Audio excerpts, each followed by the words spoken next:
petit rappel sur le remplissage en contre-pression pour ceux qui ne connaissent pas. Une fois notre circuit en place, on va commencer à mettre le circuit sous pression, le fût et notre bouteille. On va ensuite ouvrir notre circuit bière. Après, ouvrir le circuit de mise en pression de la bouteille pour charger la bouteille. On va purger pour chasser l'air. On ferme cette purge et on remet en pression la bouteille. Fermeture de la vanne CO2. Ouvrir le circuit bière et commencer le remplissage en créant une fuite très doucement, le plus doucement possible pour éviter les bulles. Une fois la bouteille remplie, on ferme cette purge, on ferme la vanne de l'arrivée de bière, on enlève et on capsule le plus rapidement possible. Donc voici le petit remplisseur, de thé, diverses petites vannes, ce qu'on trouve en quincaillerie, facilement en quincaillerie plomberie.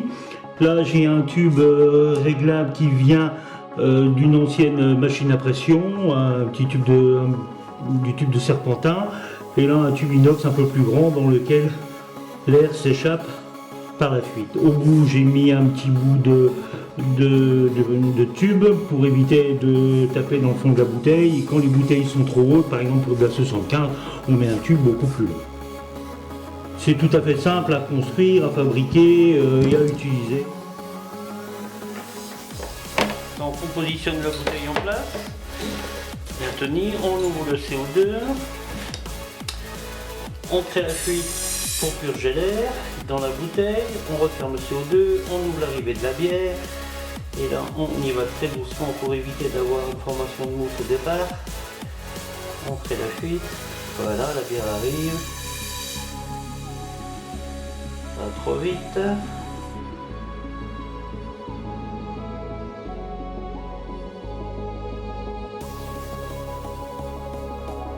Voilà, la bouteille est presque remplie.